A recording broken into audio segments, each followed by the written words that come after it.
Teaching 19. 1. O humanity, ease your mind agitated by the vicissitudes and the unfortunate disappointments in life. 2. How much you struggle trying to free yourselves from the darkness in which you live, in spite of finding yourselves in the air of light.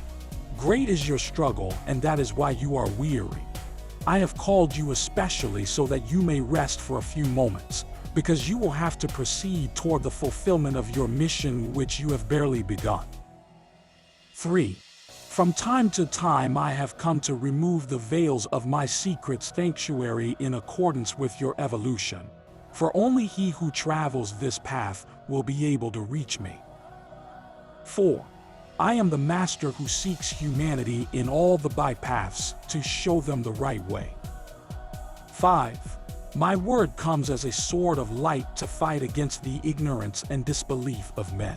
I come to manifest myself before those who have denied my existence, to ask them, who created the universe with its diversity of worlds, barely visible to you, O humanity, who in your deviation from the truth, have had the audacity to believe that the idea of the Creator has been a simple invention of the human mind?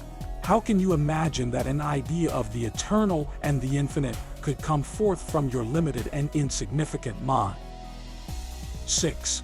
But also those come to me who say they love me, and I say to them, how can you say that you love me, when you do everything contrary to what my law dictates? When you betray yourselves by manifesting in your deeds feelings contrary to your words. 7. Right here, among these multitudes who listen to me, how many are there who say they are spiritualists and still they are unaware of the power and the wisdom of spirituality, or the potencies and attributes of the Spirit? And with their deeds they are denying my doctrine, which like a radiant light spiritually illuminates mankind. But my patience is infinite to wait until you are transformed into my disciples. I will make you living torches who with their light will carry to other people the original message that you received as a revelation through a human faculty. 8. If men deny your testimony and contradict you, remind them that I had an appointment with humanity of this era, and which I have come to fulfill. Tell them that if I promised to return, it was because my work still was not finished, nor will it end until not a single sinner exists. It is written that if 99 sheep are in the fold and one is missing, I will seek that one. 9. I want to manifest to you again the power of my love, converting the hardened hearts of mankind into apostles of my doctrine, beginning with these people, no less hard of heart than the rest. I have come to tell you, increase your knowledge with this new message that I have brought to you, so that you will unite it with my past revelations until you manage to formulate within your mind the book of wisdom, in order to be worded to give testimony of my truth and teach it to your brethren. 10. You will be called agitators, but do not fear, because they also judged your master during that period for disturbing the peace, according to the opinion of men. Truly I say to you, not only did I come to agitate the heart of a few men with my revelations, but also to arouse the spirit of all mankind with my word. 11. In the same way I have come to you during this period in which my light will be manifested in different ways among men, and once again it will disturb them, some with joy, others with fear, and others with anger. But not one will remain unmoved once the hour arrives when my message is known. 12. How weak you have been in calling for Christ, those of you who knew he would return. But now that you already have my revelation and my message, do not be weak, timid, or cold. 14. Have I offended you by saying that you have a hardened heart? I have only told the truth, because in all the worlds, all the creatures comply with my law, and you do not heed my divine call. 14. But do not fear, for no one has reached his goal yet. But I promise you that everyone will, for I am the promise of all the ages. I, the untiring one, who will never cease to teach you. 15. You begin to dream of being carriers and apostles of the truth, but do not be hasty. Always take the light of your conscience as a guide. Otherwise, how will you manifest the truth when you have not even found it within yourselves? How will you demonstrate that you love me and love your brethren, when you leave thorns and thistles along the path of your fellow men? 16. The water of the fountain of life, which is my truth, is gentle, clear, and pleasing, but do not confuse it with water which you offer to the needy, for that is sometimes impure. 17. Receive my blessing. May it be in you like a spring of overflowing water that will quench the great thirst that overwhelms you. 18. May my blessing be like a balsam over your ailments, pains, and bitterness. May it lift to life those who are losing their strength along the path of their evolution. 19. In order to help you in your elevation, I make possible that my peace be within the heart of the apostle of the third era, whom I receive in representation of mankind, and by his conduct I will bestow my charity. 20. Today you listen to my voice through a human faculty, and again it states, love one another, just as you listen to the voice of the Lord through the lips of Jesus, when he taught you to love your fellow man as yourselves, in confirmation of the law which the people of Israel received through Moses in the first era. 21. Moses was my spokesman during that period. He guided you to the gates of the promised land, but I did not allow him to enter it, for there you would have crowned him king. And truly I say to you, his kingdom was also not of this world. The promised land was given to those people so that they would dwell there in peace and elevate their worship to the Father. In Jerusalem, that people erected the first temple to Jehovah, and in it was manifested the divine Spirit. There he received the complaints or praises from the sons of those tribes. Upon the altar you placed the Ark of the Covenant, a symbol of your pledge with the Father, and before the tabernacle, kings and wise men bowed their heads. 22. The priests in charge of the worship were at first filled with love, but then they allowed the gnawing worm of vanity and greed to penetrate their hearts and turn them into hypocrites, false and profane. It was then when one prophet after another appeared, announcing the coming of the Messiah. These were rejected, ridiculed, and sacrificed by the people. 23. Thus they prepared my return with their blood. 24. Since all word emanating from God has to be fulfilled, the Messiah was born among mankind, and he came to teach you how to comply with the law of the Father and render worship to God loving and forgiving, filling with hope and light the life of men. 25. I came as a shepherd to gather the sheep that the wolves had started to raid, and I guided them to the fold. Along my earthly passage, I taught men love and the fruits derived from it, which men called miracles. Those deeds inspired faith within the hearts, and by means of it I allowed them to behold the true path. Thousands and thousands of men were witnesses to my word and my deeds, but only 12 followed me closely. 26. When the moment of my departure drew near, I said to them, the feast of the Passover will be celebrated in Jerusalem. It is necessary for us to go there so that the prophecies will be fulfilled. Then I made my last recommendations to my disciples, engraving them in their spirit with the divine fire of my love. Toward Jerusalem I departed with my disciples.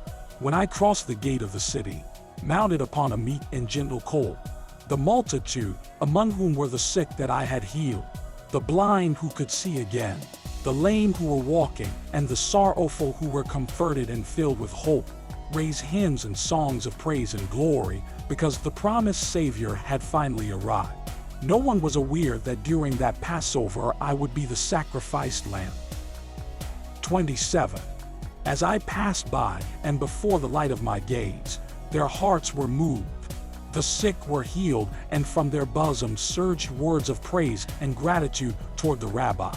Then the Pharisees approached and said to me, Master, rebuke your disciples and these people in their chatter, for they disturb the peace of the city during the feast. To this I answered, in truth, if these were silent, the very stones would cry out with joy. Those Pharisees left, but already their hearts, fearful and disturbed by the deeds which Jesus performed, were scheming betrayal. 28. Thus I reached the portal of the temple, which at one time had been a sanctuary for the people of the Lord, and afterward was converted into a marketplace, from which I drove off its money changers. 29. The heart and deeds of those who regarded themselves as ministers of the Lord and doctors of the law were being unveiled before the acts of Jesus. It was then when they sought to destroy him so as not to lose their power, which was threatened. 30. One of my disciples who had heard much my word of love, which spoke of the kingdom of the Spirit and had felt within his heart the caress and the love of his master, was with his weakness and lack of faith in my promises, the door that was opened to allow the penetration of human wickedness which fell upon me. With how much hate those men shouted and urged the subject of Caesar to crucify me. But it was necessary for the Son of God to go through great ordeals in order for men to behold his humility, his love, and his power. 31. The blood of that body was shed upon the earth, and the human lips that manifested the divine word in the world never ceased to speak of love and forgiveness up to the last moment upon the cross. And Christ was one with the Father, because the word that became man in order to be heard in the world has always been in God. 32. Years later, the city and that profane temple were destroyed so that my word would be fulfilled. From all that, not one stone was left upon another. I had said that the temple of Solomon, appearing to human eyes so splendid, great and magnificent, I could destroy and construct it again in 3 days. 33. Truly I say to you, that men have not understood the spiritual meaning of those words. For I am not bound by time, since I am eternity. Behold me here during this third era, on the third day, laying the foundation of the true temple and building it within the spirit of men. 34. Elijah was chosen to announce to you that the book of the 7 seals had been unfolded and that it was opened in the 6th seal. My word has come filled with light to kindle your faith, so that you will not fall into idolatry anymore, and allow me to establish my temple within your heart. Behold, all man-made works are destroyed, while the works of the Spirit are immortal. 35. Those who are lost will be found. Those who are confused will be illuminated, and everyone will find the path which will lead them toward the promised land. 36. If here on earth you did not want to recognize me or allow me to gather you as a hen gathers her brood under her wings, I will gather you under my cloak of peace for an eternity beyond this world. 37. O my people, I have reminded you of my life among you, for the days draw near for the commemoration of the last week that I lived among humanity. During those days you feel as if a message from the infinite descends upon you. 38. Everything that you see seems to speak of me. The sun, the fields, the cities, the men. You feel as if everything speaks to you of the Master. It must be that the memory makes you feel my presence anew, and I deliver to you my message of love again. 39. If during these days your eyes wish to weep, let them. If your heart is moved with love, let it be so. 40. Christ, who was destroyed by a multitude, is the same one who today comes to manifest himself to you. For it was his body that men destroyed, and not the words spoken through him. 41. What death could halt my steps, or what tomb could retain me? Nevertheless, unintentionally and unconsciously, you have buried the truth within your heart, whose essence is of the Master. You have converted that body that you have into a tomb for your spirit. 42. Allow the Spirit to lift the tombstone of your heart so that it will elevate itself filled with light toward a true light.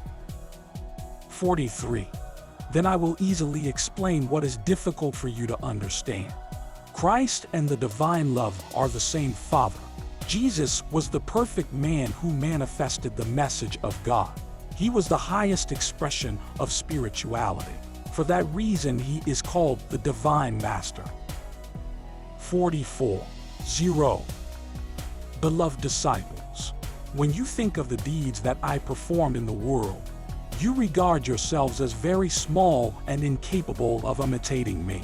When you meditate over the times which have transpired since then, you realize that you have evolved very little spiritually.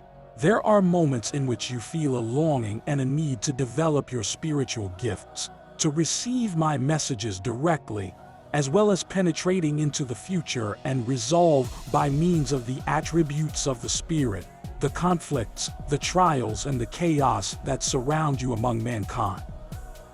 45. How you wish to see with the spiritual vision, and you will do so. But it will be when you discover that by allowing yourselves to be guided by the light of your conscience, which illuminates your spirit, you will better understand the revelations of the Lord. 46. For the time being, study this message and record it, for the time will come when you no longer hear this word, and then only the writings will remain. 47.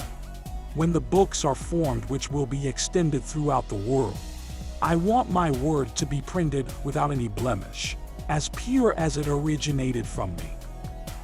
48. If in that manner you allow it to reach your books, a light will emerge from it which will illuminate mankind, and its essence will be felt and understood by all men. 49. My message of this period will also be denied and contested. Some will say there was no purpose for my manifestation. But do not fear, for my work of the second era was also debated, denied, ridiculed, and nevertheless, heart by heart and spirit by spirit, they have recognized and appreciated that passion which I lived among you. 50. Yes, my people, know that there has been, and there are those who say, what relation has the suffering of Jesus with our salvation? His pain cannot give us the glory. And the Spirit of truth says, I was among men through Jesus, like those fragrant plants which perfume the hands of the one who wrested the high from them. 51. That cross which you gave me and which I accepted was proof of my love for you, and also proof that you would be saved with my example. Why do you believe that if I had known my sacrifice would be useless, would I have offered it to you?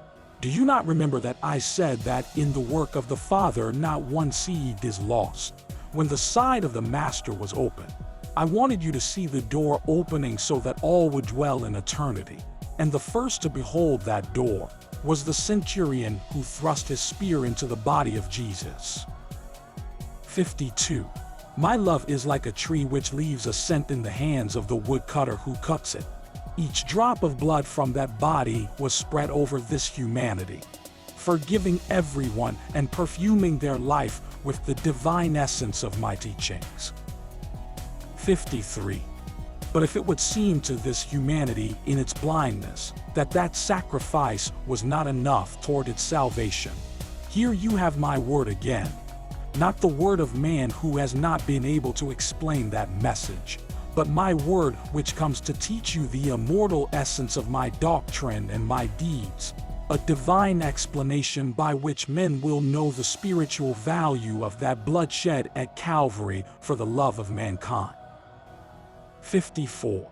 I have come to reveal to you what the essence of that sacrifice is, for you are mine just as I am yours. 55. I have never regarded any creature as an enemy, for you are all my children. The word enemy profanes the lips of whoever pronounces it when it refers to a brother. 56. The centurion, Longinos, pierced my side, and I shed in him the blood which was light to his blind eyes. 57. I want you to be like your master so that I can rightfully call you my disciples. My heritage is of love and wisdom. It was Christ who came to you, and it is Christ who speaks to you at this moment. But do not try to separate me from God, nor to see me outside of Him. For I am and always have been one with the Father. I have said to you that Christ is the divine love. Therefore, do not try to separate me from the Father. Do you believe Him to be a father without love for His children? How do you perceive Him? It is time that you recognize Him. 58. May no one be ashamed to call God the Father, the Creator, because that is His true name. 59. I have brought you the light again so that you can analyze what you failed to understand before. 60. If I revealed to your spirit before I send it to earth that I would grant it a world of teachings, today I say that I am offering it a heaven of wisdom. 61. Travel along this path of spirituality and you will receive that heaven which I have mentioned. 62. The wisdom of the Spirit is a light which will never be extinguished. 63. I am the Master. I am the Christ who speaks to you through your conscience, in a manner that only I use to approach each one of you, which soothes while I speak to you. 64. I am here looking for beings apparently useless for a work of love. Those whom I know will serve me because I have created them. 65. I have come to avail myself of your spirit, your will, your heart, your mind. And while you reach the moment of your preparation and illumination, in which I can avail myself of you converting you into my instruments, I leave you my teachings so that you can learn the lesson of wisdom. 66. Thus preparing you with my word, you may enter into these days of remembrance. Meditate. Meditate on that hour in which the earth protested against human ingratitude and the sky was darkened, but during which the Lamb of God did not protest. 67. The gaze of the Master at Golgotha was sad, but with it you were blessed. For those mobs he was to die, but he knew that soon he would be resurrected within each heart, when they would awaken to their fate. 68. Those who go to Jerusalem say that in those lands there is an atmosphere which startles the spirit, and that even the light seems strange. 69. Truly I say to you, it is the voice of their conscience. It is the memories which disturb the heart. And even if Jesus died there and mankind ceased to see him, Christ appears everywhere in essence, presence, and power. 70. Multitudes of men and women head toward Jerusalem, and when they tread those places, it brings to their minds memories sometimes sweet, other times bitter. They find everything saturated with the presence of Jesus. But why travel so much in search of material signs, when each one has my divine presence in his spirit wherever he is? 71. I wish that with this teaching you would all arise to convey a message of fraternity, of good news, of love, a greeting, a drop of balsam, and embrace of goodwill to all your brethren. 72. I have come during this period so you may behold from the earth, with the light of my lessons, the new Jerusalem, the white city promised to the Spirit, the one that my apostle John contemplated in his revelation. But if in the first Jerusalem the wickedness of man raised me upon a cross of torment, in the new city, which will be spiritual, the spirits will elevate me upon the altar of their love. My peace be with you.